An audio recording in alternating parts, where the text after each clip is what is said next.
इस वीडियो के माध्यम से मैं आपको मल्हार पुस्तक जो एनसीईआरटी के द्वारा क्लास 6 के लिए नई जारी हुई है उसका तीसरा पाठ पहली बूंद, यह कविता गोपाल कृष्ण कौल जी के द्वारा रची गई है। गोपाल कृष्ण जी पहली बूंद कविता के माध्यम से वर्षा ऋतु का वर्णन करते हैं। ग्रीष्म ऋतु के बाद जब वर्षा ऋतु का आगमन होता है तब किस तरह से प्रकृति में परिवर्तन होता है, प्रकृति किस प्रकार अपनी प्रसन्नता को व्यक्त करती है, धरती के स्वरूप में क्या परिवर्तन होता है, बादलों की स्थिति कैसी होती है, इन सब चीज़ों का वर्णन कवि ने इस कविता में किया है। पहली बूंद, यहाँ पहली बूंद का मतलब ये है कि गर्मी की ऋतु के बाद जब चारों तरफ प्रकृति में, धरती में बहुत गर्मी होती है, तपन होती है, और उसके बाद आषाढ़ अर्थात वर्षा का जो प्रथम मास है आषाढ़, उस महीने में बरसने वाली पहली बूंद वो किस प्रकार प्रभाव डालती है इसका वर्णन है। आइए देखते हैं।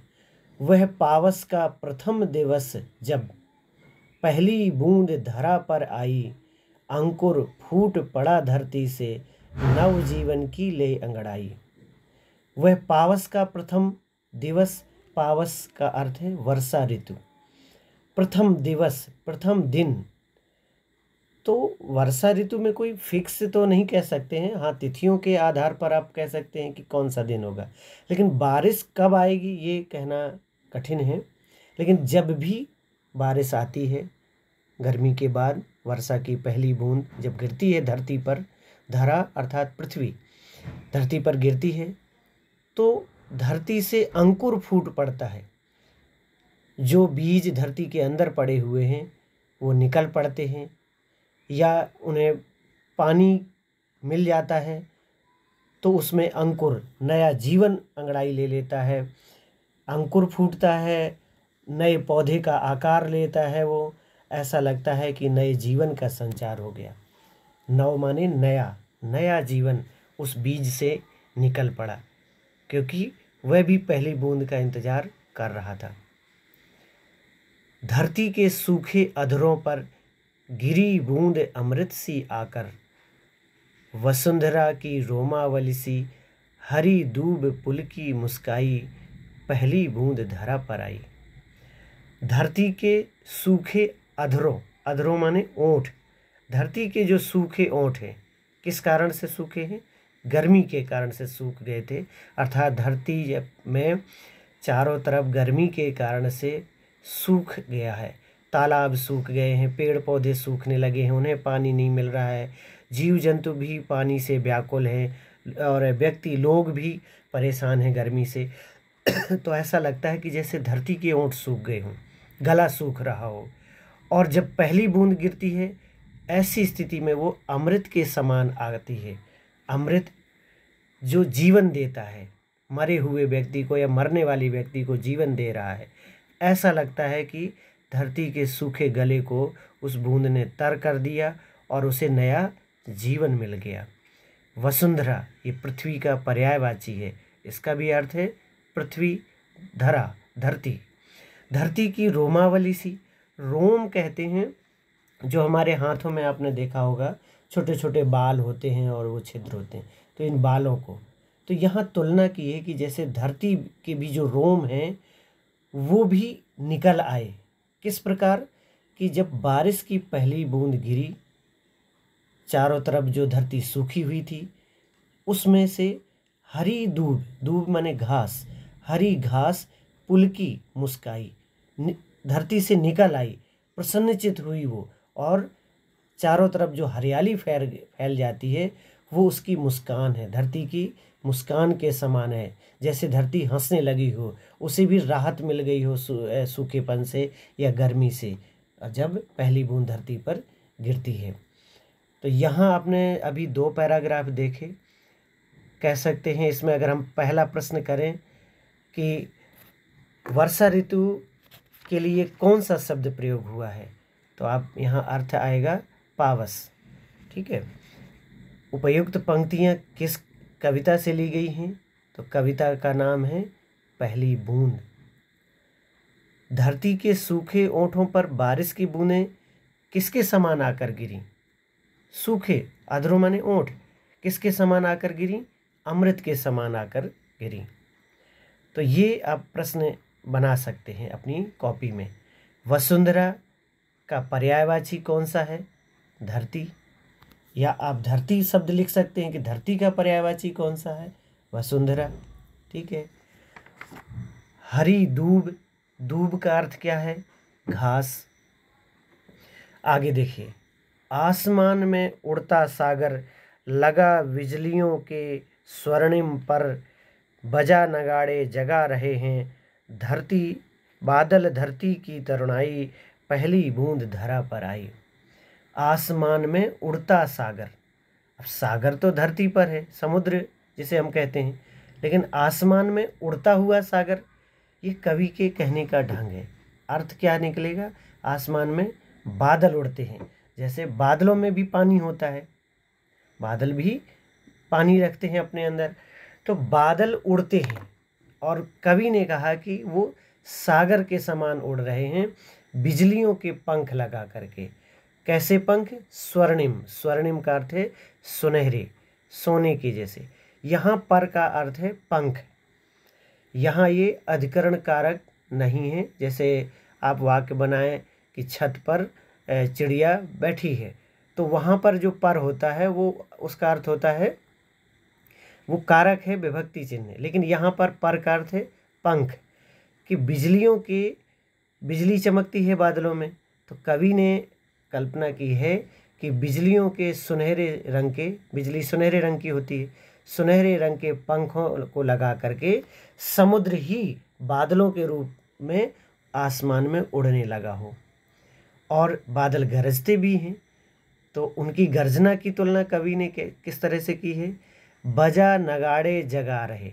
जो बादल गरजते हैं, कवि ने उनकी तुलना की कि वो नगाड़े बजा रहे हैं, बड़े ढोल होते हैं जो। और नगाड़े बजाकर किसको जगाना चाहते हैं? बादल धरती की तरुणाई, धरती की युवा अवस्था, तरुणाई युवा अवस्था, जैसे शैशव अवस्था होती है सबसे पहले, फिर बाल्यावस्था, फिर युवा अवस्था। व्यक्ति के जीवन में युवा अवस्था एक जोश उत्साह से भरी होती है, तो उसको जगाने का अर्थ ये है कि बच्चों में एक उत्साह पैदा करना, जिससे कि वो कोई बड़े काम कर सकें अपने जीवन में। इसी प्रकार जो धरती सूखी हुई है, तो बादल भी नगाड़े बजा करके उन्हें उत्साहित कर रहे हैं कि तुम में उत्साह आ जाना चाहिए, जोश आ जाना चाहिए, क्योंकि अब जो तुम्हारी प्यास है उसको बुझाने के लिए वो आ रहे हैं। और पहली बूंद जब धरती पर आती है तो वो ऐसी ही लगती है। लास्ट पैराग्राफ देखिए इस कविता का। नीले नैनो साय है अंबर, नीले नैनो साय है अंबर, काली पुतली से ये जलधर, करुणा विगलित अश्रु बहाकर, धरती की चिर प्यास बुझाई, बूढ़ी धरती सस्य श्यामला, बनने को फिर से ललचाई, पहली बूंद धरा पर आई। कवि ने कई विशेषण, जिन्हें हम साहित्य में उपमान कहते हैं, उपमान दिए। नीले नैनो सा, यहाँ वैसे उपमा अलंकार है, चूँकि ये 6 क्लास के लिए है तो आपके लिए अभी अलंकार जान पाना मुश्किल है, तो फिर भी थोड़ा सा आप समझ सकते हैं कि यहाँ अंबर, अंबर माने आकाश, आकाश का पर्यायवाची है। आकाश की तुलना किससे की है? नीले नयन, नयन माने नेत्र, नीली आँखों से, नीली आँखों के समान। तो आसमान नीला होता है और उसमें जो बादल हैं और वो काले रंग के होते हैं, तो नीले आसमान में जो आँखें हैं, आँखों के समान हो गया आसमान, और उसमें जो काली काली पुतलियाँ होती हैं वो हो गए यहाँ पर बादल। बादल के लिए शब्द आया है जलधर। काली पुतली से ये जलधर, जलधर का मतलब जल को धारण करने वाले, जल को रखने वाले अपने ऊपर, जलधर, ये बादल का पर्यायवाची है।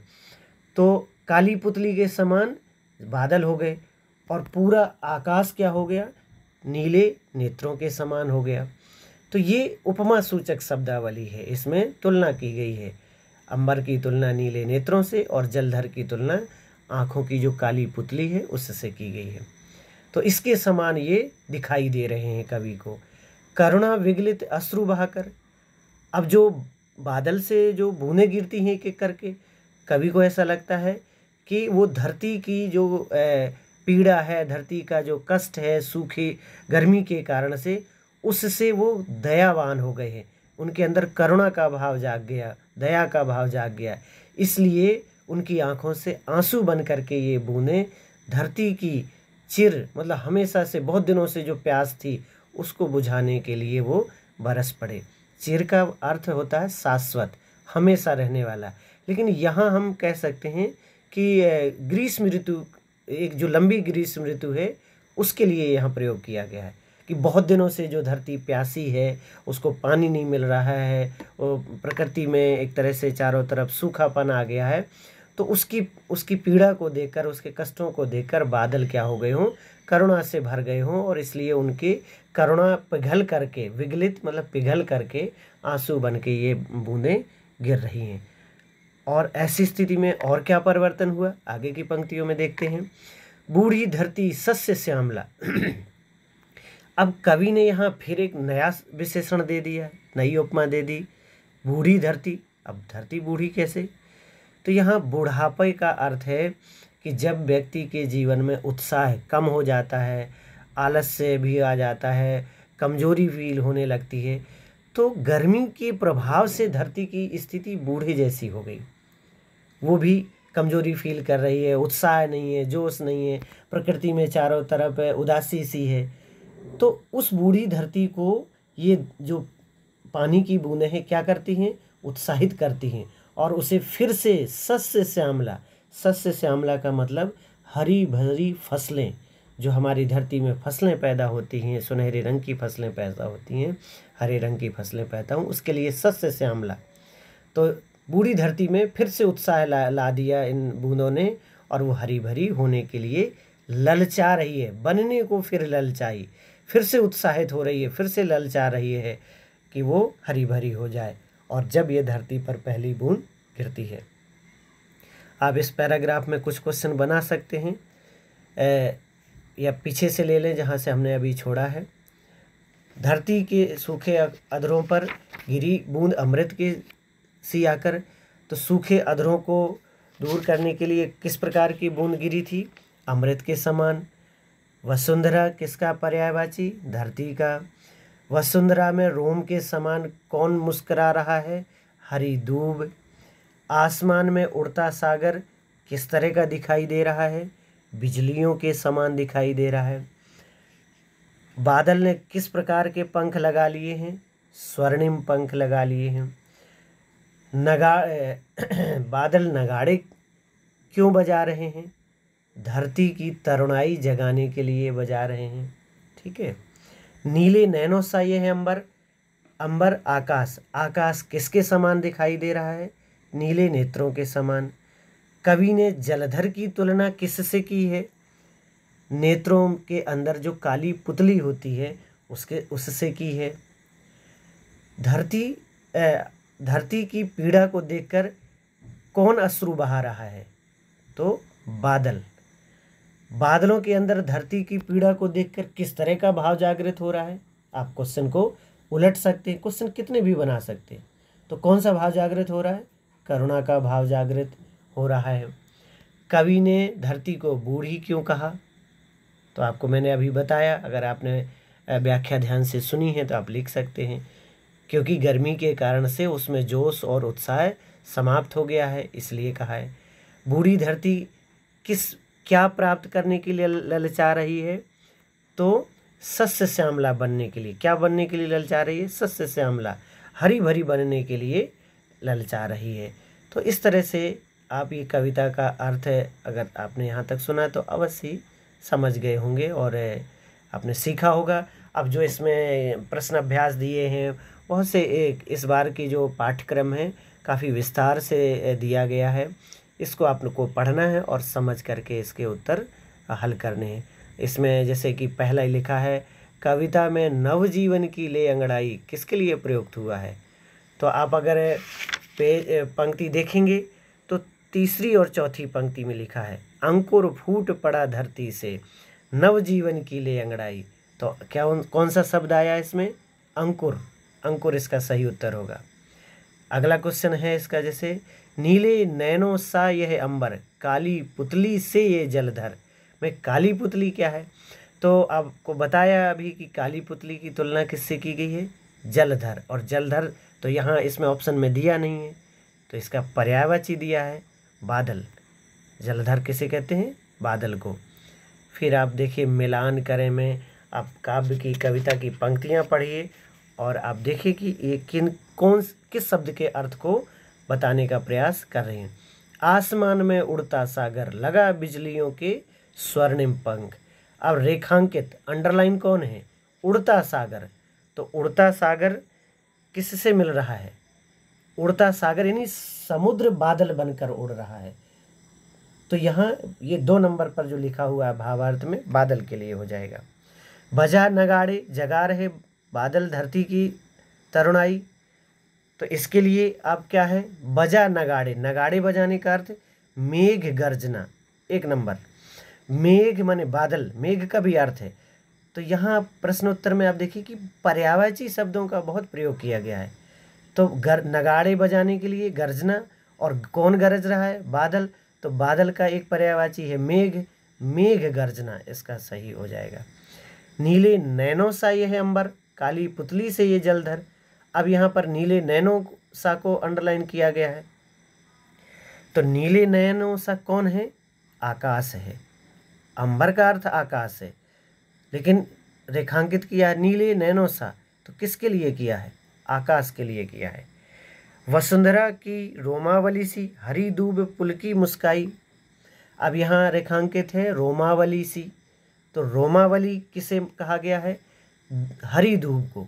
रोमावली का अर्थ है अपने रोम, जो हाथों में आप देखिए जो छोटे छोटे बाल हैं।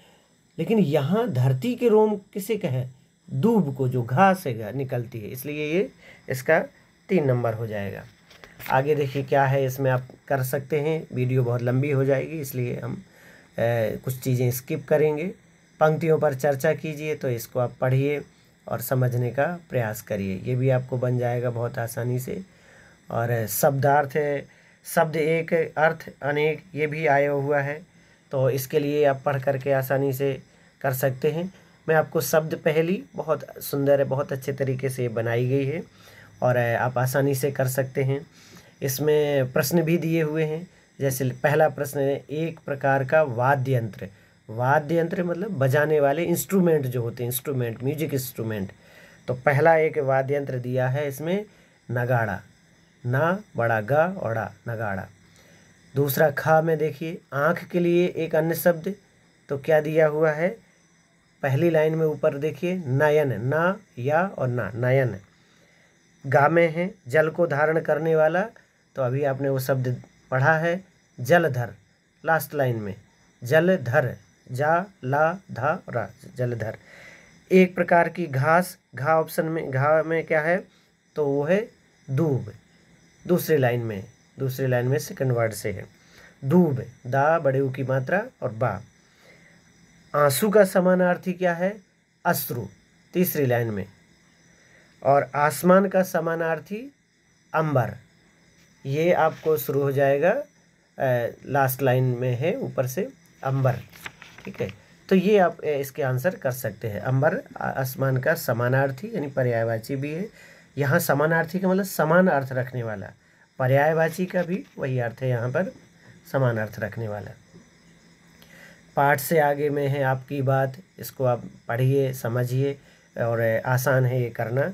तो इस तरह से हम देख रहे हैं, आपने ये देखा कुछ नई नई चीज़ें आ गई हैं। सृजन, सृजन माने होता है नई चीज़ का जन्म लेना। तो इसमें देख रहे हैं कि चारों तरफ नए नए पौधे धरती से फूट रहे हैं, जन्म ले रहे हैं इस चित्र में। फिर ये नगाड़े का चित्र है जिसमें है बजा नगाड़े जगा रहे धरती बादल धरती की तरुणाई। नगाड़ा भारत का एक पारंपरिक वाद्य यंत्र है। अन्य वाद्य यंत्र भी होते हैं जैसे ढोलक, डमरू, ढपली इत्यादि।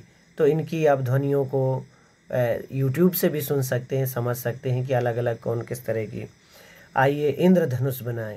ये आप अपनी कॉपी में कर सकते हैं। बादलों में जो ये 7 रंग का एक धनुष के आकार का चित्र उभरता है जब बादल बरसते हैं उस समय, तो उसका आप चित्र बनाइए। और इस तरह से मैं इस वीडियो को यहीं विराम देता हूँ। मुझे उम्मीद है कि ये आपको लाभप्रद होगी। Thank you.